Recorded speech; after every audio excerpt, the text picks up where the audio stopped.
Grace O'Malley, Irish Sea Queen. Her proper name in Irish was Grania na Bhéal. Grania Bhéal is the popular form, and Grace O'Malley is the polite English form, which, I dare say, the lady herself never heard. It is strange we find no reference to Grania in what may be called our national annals. Neither in the annals of Loch Tay, nor in the annals of the Four Masters, nor in the annals of Clonmacnoise do we find the slightest reference to Grania, because, I dare say, the official chroniclers would not recognise any female chieftain as head of her tribe. It is to the state papers we must go to get authentic information about Grania. That is to say, to the letters written to the Privy Council in Ireland, or in England, by the statesmen of Queen Elizabeth who visited Connacht. Above all, we have one invaluable document written in July 1593, containing Grania's answers to 18 questions put to her by the government about herself and her doings, the authenticity of which cannot be questioned, and which gives us the most important facts in her personal history. The O'Malleys had from immemorial ages been lords of the Owls, or Ools, that is, the country all around Clew Bay, now known as the baronies of Borrishoole and Murrisk. It is said they derived their descent not from Brian, the great ancestor of the Connacht kings, but from his brother Orbson, and hence they are set down in the Book of Rights as tributary kings to the provincial kings of Connacht. In the middle of the 13th century they were driven out of a good portion of the northern Owl by the Burkes and Butlers, but still retained down to the time of Grania some 20 townlands or 80 quarters in Borrishoole, and held more of it as tenants to the Earl of Ormond. Grania tells us that O'Malley's barony of Murrisk included all the ocean islands from Clare to Inishbofin. As Bingham describes Grania in 1593 as the, quote, nurse of all rebellions in Connacht for the last 40 years, end quote, she must have been born about the year 1530, before Henry VIII had yet changed his religion. It is highly probable that Grania was fostered on Clare Island, which belonged to her family, and it was doubtless here she acquired that passionate love of the sea, as well as that skill and courage in seafaring, which made her at once the idol of her clansmen and the greatest captain in the western seas. Terra Maricu Potens was the motto of her family, and Shane O'Duggan tells us that there was never an O'Malley who was not a sailor, but not one of them all could excel Grania in sailing a galley or ruling a crew. This open-air life on the sea, if it did not add to her beauty, gave her great strength and vigour. Sidney, the Lord Deputy who met her in Galway in 1576, describes her, when she must have been about middle age, as, quote, famous for her stoutness of courage and person, and for sundry exploits done by her by sea, end quote. Whatever literary education she got in her youth, she probably received from the Carmelite friars on Clare Island, but I suspect, although she was afterwards married to two of the greatest chiefs in the West, that Grania knew more about rigging and sailing a galley than she did of drawing-room accomplishments. It is not unlikely that Grania was an heiress, and though she could never, according to the Brehon Law, become, quote, the captain of her nation, end quote, especially after marriage, she still seems to have always retained the enthusiastic love and obedience of her clansmen, especially in the islands. She must, of course, get a husband, and so they chose a fitting helpmate for a warrior queen in the person of Donald O'Hogie O'Flaherty of Bunowen in the barony of Ballynahinch.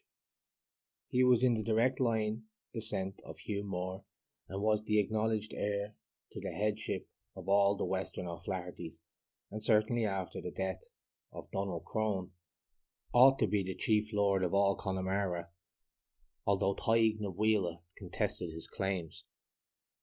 This alliance therefore united in the closest bonds of friendship the two ruling families of Murrisk and Ballynahinch, with nothing but the narrow estuary of Leenane Bay, or rather the Clare, between them.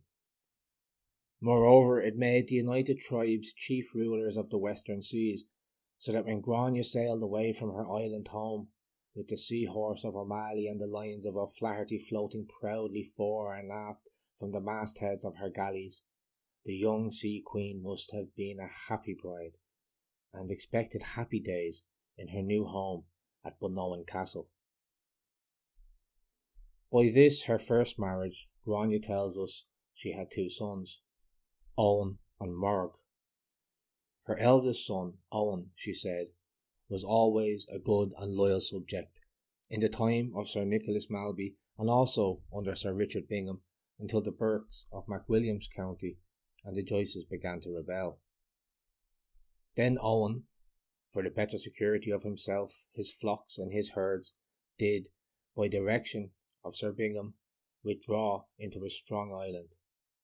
At the same time, a strong force was sent under the lead of Captain John Bingham, brother of Sir Richard Bingham, to pursue the rebels, the Joyces and others.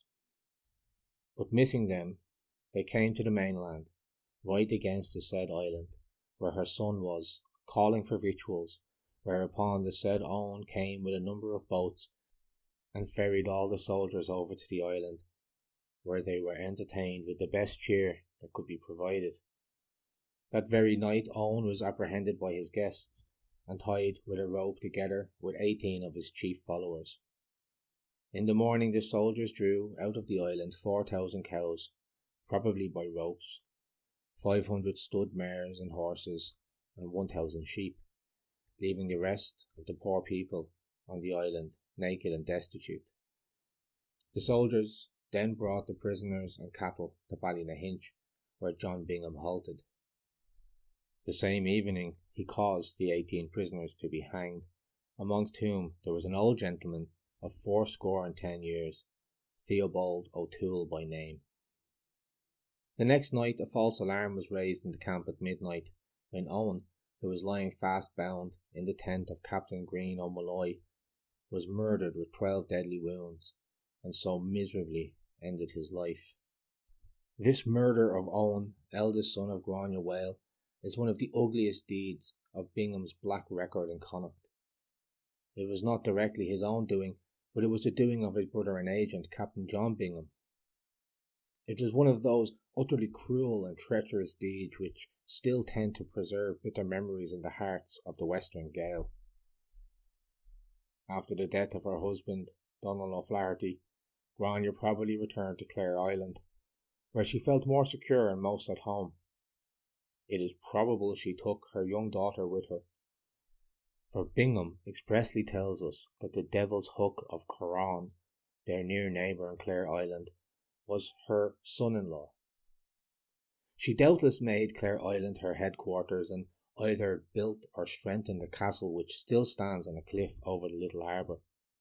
It was admirably situated close to the beach, on which her galleys were drawn up under her own eyes, so that when opportunity offered they were easily run down to the shore, and when she would thus be ready to make her swoop on any part of the western coast without difficulty. With the Devil's Hook at Darby's Point or Kildavnet, and her cousins or nephews at Murrisk, and she herself at Clare, Grania held a very strong position against all her foes. But she was not content with 1 or 2 strongholds. She had at least half a dozen. At this time, the castle of Belclare was not in her hand. It belonged first to the M'Lachlan O'Malley, chief of the name, and then to Owen Thomas O'Malley, who dwelt there in 1593. There is reason to think that Grania had also the castle beyond Louisburgh and Carramore, of which only traces now exist. It would be a useful stronghold to secure her passage to and from Clare Island. Then tradition connects her with the castle of Kildavnet, which she probably built to secure the passage through Achill. It was thoroughly suited for that purpose, with deep water and secure anchorage against every wind and sea. Moreover, she took care to ally herself closely with the lord on the other side. This was Richard Burke, whom the Dublin officials called the Devil's Hook, which was an attempt at translating his Irish nickname Deon on Choran, the demon of Choran, because he was lord of that wild promontory, and I dare say always ready for any wild deed. Grania gave her daughter in marriage to this Devil's Hook, so between them they were able to hold command of Achill Sound and Clew Bay. It is likely she gave him the ward of the castle of Kildavnet. But she was not content with commanding the south entrance. From her castle of Doona, which it is said she seized by stratagem, she held control of the whole of Blacksod Bay. Grania was not content with all these castles. She also got possession of Carrigahowley, more politely called Rockfleet, in this way. It appears that it belonged to Richard Burke as subtenant to the Earl of Ormond, commonly called Richard on Iron, or as the English writers call him, Richard in Iron, because he always wore a coat of mail. His mother was an O'Flaherty, and so he was closely connected with the family of her late husband, and he resolved to marry the young and enterprising widow. Nor was Grania unwilling, for so she would become mistress of Carrigahowley, which suited her well.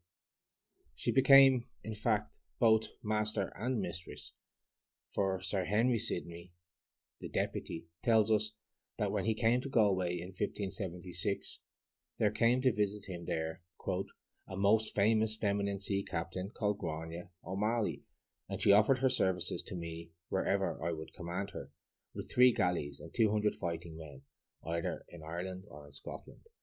She brought with her her husband, for she was, as well by sea as by land, more than master's mate to him. He was of the Nether Burkes, and now I hear is MacWilliam Yochter, called by nickname Richard in Iron. End quote. The deputy clearly saw that Grania was master both on land and sea, but he made a knight of Richard in Iron, which greatly pleased that worthy himself, and Grania also, for she was now Lady Burke, although we never heard of her being called by that name either in history or fiction. This passage also shows that Grania had several large galleys capable of carrying 60 or 70 men each, with 20 or 30 oarsmen to work them. With such a fleet at her disposal, well manned and well equipped too from the spoils of the sea, Grania was more than able to hold her own against all comers, even against the much larger English vessels which dared not follow her into the creeks and island channels of Clew Bay. I am inclined to think that she and her seamen were not very scrupulous in differentiating their enemies. In fact, she tells us herself, in reply to the government interrogatories, that her former trade for many years was what she called, quote, maintenance by land and sea, end quote. That is, she lifted and carried off whatever came handy on sea or shore from Celt or Saxon. We know for certain that she raided Arran more than once, and even the great Earl of Desmond's territory at the mouth of the Shannon. She was once more to set up at her old trade. It would appear she now made Carrigahowley her headquarters. The cruelty and greed of Sir Richard Bingham drove the Mayo Burkes into rebellion in 1586, and the murder of her eldest son, already described, caused Grania to give her sympathies and to some extent her help to the rebels. Her own statement is that after the death of her last husband, quote, she'd gathered all together all her own followers, and with 1,000 heads of cows and mares she departed, end quote, no doubt from her husband's residence, and became a dweller in Carrigahowley at Borrishool. After the murdering of her son Owen, the rebellion being then in Connacht, Sir Richard Bingham granted her letters of protection against all men, and willed her to remove from her late dwelling at Borrishool and come and dwell under him somewhere near Doona or Castlebar. In her journey as she travelled, she was encountered by 5 bands of soldiers under the leading of John Bingham, who had already caused her son to be murdered, and thereupon she was apprehended and tied with a rope. Both she and her followers, at the same instant, they were spoiled and their said cattle, and of all that they ever had besides the same, and brought to Sir Richard, who caused a new pair of gallows to be made for her last funeral, when he thought to end her days. But she was set at liberty on the hostage and pledge of one Richard Burke, otherwise called the Devil's Hook, that is, Richard of Carron, her own son-in-law.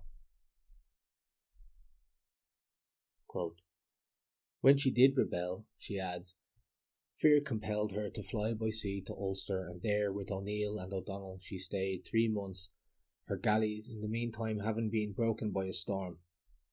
She returned then to Connacht, and in Dublin received Her Majesty's gracious pardon through Sir John Perrot 6 years ago, and was so made free.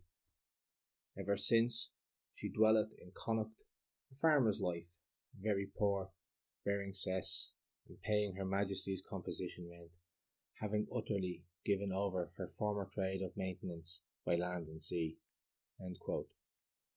It is quite clear from the state papers, although not expressly stated, that Grania did visit London and had an interview with Queen Elizabeth, probably in 1593. In July of that year, she had petitioned the Queen and Burghley for maintenance and begged the minister to accept the surrender of her son's lands, that is, her sons by both husbands, and grant them a patent for the lands on surrender. She also asked Her Majesty's license to prosecute all Her Majesty's enemies with fire and sword, a bold demand for an old lady over 60 with sons and grandsons, but she knew it would please the Queen, and if granted would give her once more a free hand on the western coasts. It was at this very time that Bingham, in a letter to the Privy Council, describes Grania as, quote, a notable traitress and the nurse of all the rebellions in the province for 40 years. End quote. Grania renewed her petition to Burghley 2 years later, in 1595, quote, to be put in quiet possession of 1/3 of the land of both her late husbands. End quote. She certainly went to London in 1593, in the month of August, as Bingham's letter of September 19 shows, and if she went to London, no doubt she saw the Queen and her minister, for nothing else would or could have induced her to go there at all. Unfortunately, we have, so far as I know, no authentic account of this famous interview at Hampton Court. The two queens at this time were about the same age, and neither of them could be vain of her personal charms, for both were in the sere and yellow leaf. We may be sure they eyed each other with great curiosity, and took wondering note of each other's queenly raiment. The dialogue too must have been interesting, though doubtless carried on through an interpreter, for as Grania's husband, the late MacWilliam, knew no English, but was skilled in Latin and Irish, we may fairly conclude that Grania too had no Berla. There is reason to think that the English Queen granted Grania her requests and sent her home rejoicing. Grania, as she has always preferred, travelled by sea, and on her homeward voyage landed, it is said, at Howth, no doubt to procure supplies.